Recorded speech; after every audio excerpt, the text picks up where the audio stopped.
Shalom, selamat pagi Bapak Ibu Saudara, rekan-rekan kaum muda yang dikasihi Tuhan. Pada pagi hari ini kita bisa berkumpul kembali bersama program Gemar edisi 29 Mei 2021. Puji nama Tuhan, kita bisa bersama-sama. Sebelum memulai aktivitas di pagi hari ini, kita akan bersama-sama membaca firman Tuhan. Baik Bapak Ibu, pada edisi kali ini izinkan saya Jojo di sini untuk sharing tentang berkat Tuhan yang telah saya dapatkan setelah saya membaca firman Tuhan ini. Jadi kita akan berfokus kepada bagian perjanjian barunya, yaitu di 2 Timotius pasal yang kedua, khususnya pada ayat yang ke-14 dan seterusnya ya Bapak Ibu Saudara yang dikasihi Tuhan. Jadi di sini ada perikop nasihat dalam menghadapi pengajar yang sesat. Nah, ini banyak sekali nasihat-nasihat setelah saya baca, nasihat-nasihat yang bisa menjadi pelajaran dan bisa mengingatkan saya dalam menjalani kehidupan ini. Bapak Ibu, saya akan mulai membaca dari ayat yang ke-14. 1, 2, 3. Ingatkanlah dan pesankanlah semuanya itu dengan sungguh-sungguh kepada mereka di hadapan Allah, agar jangan mereka bersilat kata, karena hal itu sama sekali tidak berguna, malah mengacaukan orang yang mendengarnya. Usahakanlah supaya engkau layak di hadapan Allah sebagai seorang pekerja yang tidak usah malu, yang berterus terang memberitakan perkataan kebenaran itu. Tetapi hindarilah omongan yang kosong dan yang tak suci, yang hanya menambah kefasikan. Perkataan mereka menjalar seperti penyakit kanker. Di antara mereka termasuk Himeneus dan Filetus. Jadi Himeneus dan Filetus ini dikatakan dalam Alkitab, dalam Timotius 1 ayat yang ke-20, mereka ini meninggalkan iman ya Bapak Ibu. Bisa teman-teman saudara baca kisah mereka di 1 Timotius pasal yang ke-20 ya. Selanjutnya ayat yang ke-18, yang telah menyimpang dari kebenaran dengan mengajarkan bahwa kebangkitan kita telah berlangsung dan dengan demikian merusak iman sebagian orang. Nah, jadi dengan perkataan mereka, Himeneus dan Filetus ini yang tidak benar, membuat sebagian besar iman orang-orang rusak ya Bapak Ibu. Jadi sangat berbahaya dengan omongan-omongan yang kosong, omongan-omongan yang tidak benar. Itu kita harus meninggalkan hal-hal seperti itu Bapak Ibu. Baik, lanjut ke yang ke-19. Tetapi dasar yang diletakkan Allah itu teguh, dan materainya ialah Tuhan mengenal siapa kepunyaannya, dan setiap orang yang menyebut nama Tuhan hendaklah meninggalkan kejahatan. Jadi di sini Bapak Ibu, kita semua mengenal Tuhan, dan Tuhan terlebih mengenal, jauh-jauh lebih mengenal kita ya Bapak Ibu. Dan kita semua yang menyebut nama Tuhan harus meninggalkan kejahatan. Di sini luar biasa, kita menjadi orang-orang yang percaya itu adalah sebuah anugerah, memang sebuah anugerah, tetapi di balik hal itu ada tanggung jawab besar yang harus kita pegang, yaitu salah satunya adalah meninggalkan kejahatan, karena kita adalah orang-orang yang percaya, orang-orang yang harus bisa sempurna seperti Tuhan Yesus, sempurna seperti Bapa.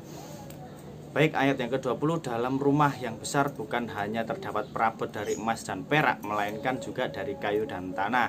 Yang pertama dipakai untuk maksud yang mulia, dan yang terakhir untuk maksud yang kurang mulia.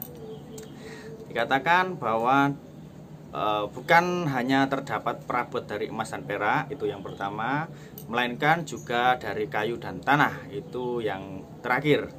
Jadi Bapak Ibu, ada manusia-manusia ya yang bisa jadi menjadi alat yang benar-benar dimuliakan, alat-alat yang mulia, yang bagus, yang digunakan untuk hal-hal yang bagus, hal mulia, dan ada yang digunakan untuk hal-hal yang kurang bagus atau kurang mulia, tergantung dari setiap sikap, setiap hati yang dimiliki orang-orang atau manusia tersebut. Di sini yang saya tangkap.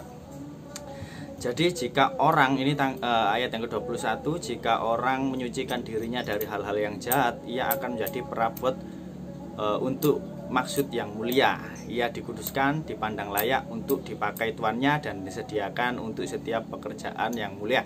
Jadi ini tadi dikatakan bahwa orang-orang yang menyucikan dirinya dari hal-hal yang jahat, orang yang seperti itu akan menjadi perabot rumah yang seperti yang pertama tadi ya Bapak Ibu, yang dari emas dan dari perak ya. Dia dipandang layak untuk dipakai tuannya dan disediakan untuk setiap pekerjaan yang mulia. Jadi untuk pekerjaan-pekerjaan yang mulia tentu saja dibutuhkan perabotan-perabotan yang mulia juga, yang bagus dari emas dan perak.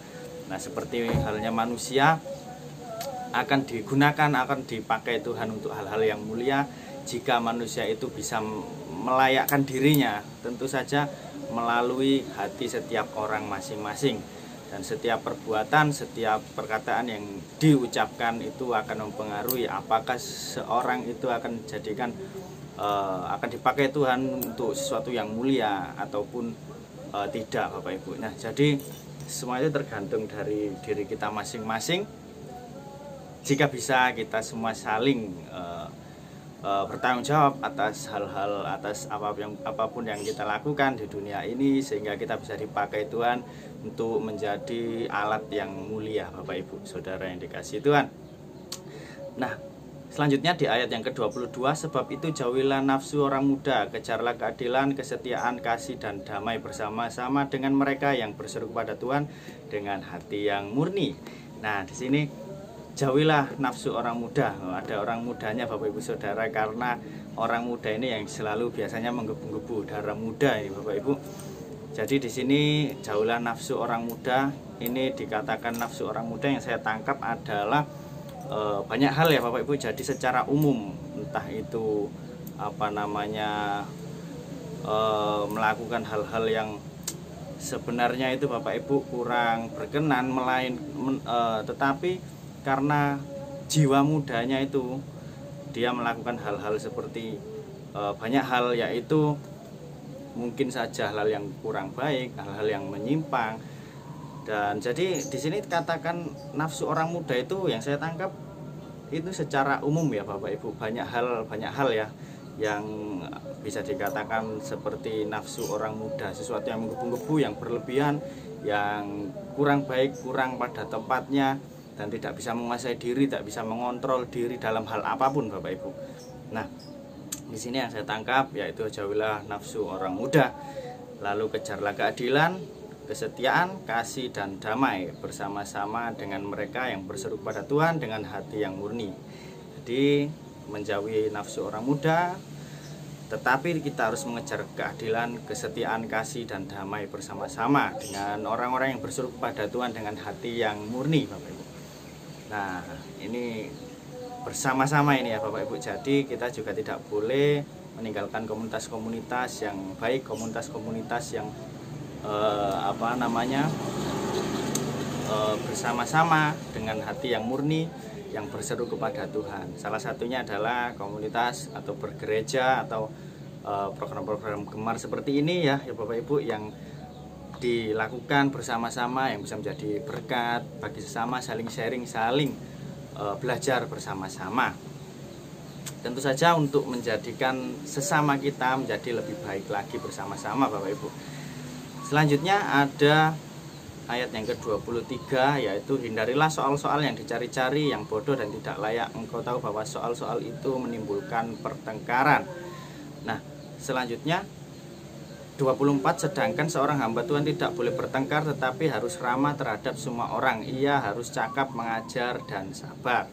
Yang di ayat yang ke-23 tadi, hindarilah soal-soal yang dicari-cari, yang bodoh dan tidak layak. Hal-hal seperti ini Bapak Ibu yang bisa jadi menimbulkan pertengkaran di antara sesama, itu kita harus menghindari ya. Jadi salah satunya, contohnya adalah tadi melalui perkataan-perkataan yang kurang benar, perkataan-perkataan yang kosong, yang berpotensi untuk menimbulkan pertengkaran-pertengkaran dengan sesama kita, dengan dalam satu komunitas atau bahkan berkeluarga dan bermasyarakat Bapak Ibu. Jadi harus dihindari hal-hal yang bodoh dan tidak layak seperti itu Bapak Ibu. Selanjutnya yang 24 tadi dikatakan seorang hamba Tuhan tidak boleh bertengkar. Nah, supaya tidak bertengkar Bapak Ibu, kita harus menghindari hal seperti itu tadi.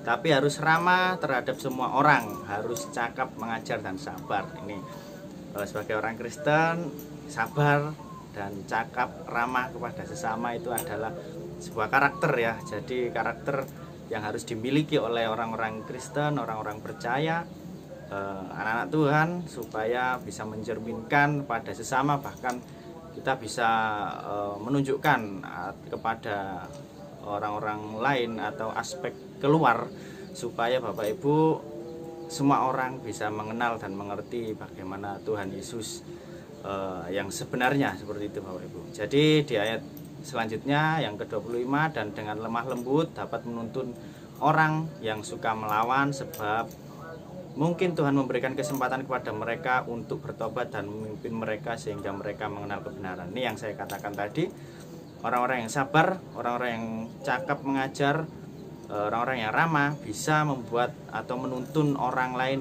orang yang suka melawan, bahkan orang yang suka melawan Bapak Ibu, menjadi bertobat. Dan orang-orang seperti itu, orang-orang yang cakap ramah tadi, bisa memimpin mereka sehingga mereka mengenal kebenaran dan mengenal Tuhan Yesus. Di ayat yang terakhir, dan dengan demikian mereka menjadi sadar kembali karena terlepas dari jerat iblis yang telah mengikat mereka pada kehendaknya. Nah, jadi Bapak Ibu, luar biasa sekali di 2 Timotius 2 ya, khususnya pada perikop nasihat dalam menghadapi pengajar sesat, yakni di ayat yang ke-14 sampai ke-26. Kita telah membaca bersama-sama. Di sini banyak sekali nasihat-nasihat, banyak sekali pembelajaran yang saya bisa dapatkan, saya bisa pelajari, dan kita bisa bersama-sama belajar. Puji nama Tuhan. Kiranya Bapak Ibu saudara yang dikasihi Tuhan, semua saudara, rekan-rekan bisa menjadi alat atau perabotan yang bagus, yang layak, yang dipakai Tuhan untuk hal-hal yang mulia. Kita semua tentu saja menginginkan hal itu terjadi pada hidup kita. Jadi Bapak Ibu, mari kita saling mengingatkan bersama-sama supaya menjadikan diri kita ini layak untuk menjadi alat yang bagus, alat yang baik untuk kemuliaan nama Tuhan, dan menjadi orang-orang yang bisa mencerminkan sifat Tuhan, sikap Tuhan Yesus, supaya orang-orang Bapak Ibu, orang-orang di luar bisa mengenal dan mengerti bagaimana Tuhan Yesus, bagaimana kekristenan itu. Baik, puji nama Tuhan, seperti itu kita telah membaca firman Tuhan pada pagi hari ini bersama-sama. Kiranya bisa menjadi pembelajaran bagi kita semua dan kita bisa belajar bersama-sama. Terima kasih Bapak Ibu Saudara yang dikasihi Tuhan. Mari kita sebelum menjalankan aktivitas kita pada pagi hari ini, kita akan berdoa bersama-sama. Bapa kami yang di surga, kami mengucap syukur jika pada pagi hari ini kita telah bersama-sama belajar, Bapak. Kita telah mengerti nasihat-nasihat dari firman Tuhan yang telah disampaikan, yang telah dibaca bersama-sama, Bapak. Kiranya Tuhan, kita semua Bapak, anak-anak-Mu bisa menjadi alat-alat yang baik yang bisa Kau pakai demi kemuliaan nama-Mu Tuhan, dan kami menjadi orang-orang Tuhan yang bisa mencerminkan sifat Engkau Tuhan, dan bisa membuat orang lain, orang luar Tuhan, bisa mengenal akan kebenaran-Mu. Bapak, kami mengucap syukur Tuhan, Kau memberkati kami semua. Sebentar kami akan menjalankan segala kegiatan aktivitas kami di pagi hari ini. Kiranya Tuhan melindungi, menyertai, dan memberkati setiap apa yang kami kerjakan. Terima kasih Tuhan, kami sudah berdoa dan mengucap syukur. Haleluya, amin. Sampai jumpa di program Gemar selanjutnya. Tuhan Yesus memberkati.